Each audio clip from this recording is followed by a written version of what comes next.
क्या आप जानते हैं जावास्क्रिप्ट में module and import export statement कैसे काम करते हैं? आइए समझते हैं। मॉड्यूल को यूज करके कोड को सेपरेट फाइल में ऑर्गेनाइज करके एक दूसरे के साथ शेयर कर सकते हैं।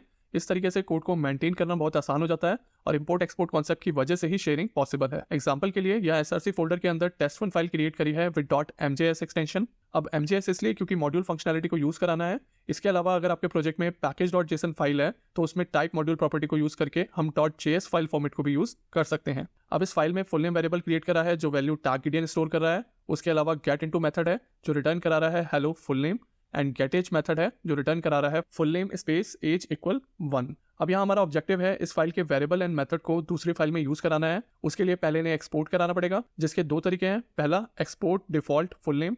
इस तरीके में हम सिर्फ फुल नेम को एज अ डिफॉल्ट एक्सपोर्ट करा रहे हैं। एक फाइल में सिर्फ एक ही ऑपरेशन डिफॉल्ट हो सकता है, सो अगर एक से ज्यादा ऑपरेशन को एक्सपोर्ट कराना है तो उसके लिए तरीका है एक्सपोर्ट करली ब्रैकेट्स, एंड करली ब्रैकेट्स के अंदर फंक्शन एंड वेरिएबल्स के नाम कॉमा सेपरेट करके यूज कर सकते हैं। अब test2.mjs फाइल में जाते हैं जहां इन एक्सपोर्टेड प्रॉपर्टीज को यूज कराना है। सबसे पहले डिफॉल्ट प्रॉपर्टी को कैसे एक्सेस करेंगे? तरीका है इंपोर्ट फुल नेम, ये वेरिएबल है, यहाँ आप कोई भी नाम यूज कर सकते हैं।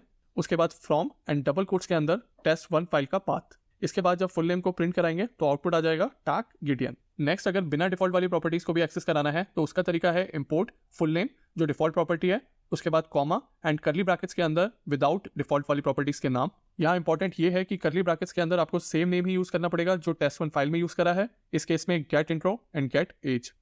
अब अगर full name get intro and get age को प्रिंट करा लेते हैं, क्योंकि get intro and get age method है इसलिए पैरेंथेसिस को यूज करना पड़ेगा उनके बाद, एंड आउटपुट आ जाएगा tag hello tag and tag age 1। इसके अलावा अगर आपको सारी प्रॉपर्टीज को किसी ऑब्जेक्ट में स्टोर कराना है तो उसका तरीका है इंपोर्ट एस्ट्रिक एज ऑब्जेक्ट का नाम, यहाँ इसका नाम ऑब्जेक्ट 1 लिया है, उसके बाद फ्रॉम एंड देन कोटेशंस के अंदर आप अपनी फाइल का पाथ दे सकते हैं। अब जो हमारा ऑब्जेक्ट है उसमें डिफॉल्ट प्रॉपर्टी स्टोर करेगी फुल नेम को, and get intro and get age property methods को स्टोर करेगी, एंड प्रोग्राम को रन करने के बाद आउटपुट आ जाएगा tag hello tag and tag age 1।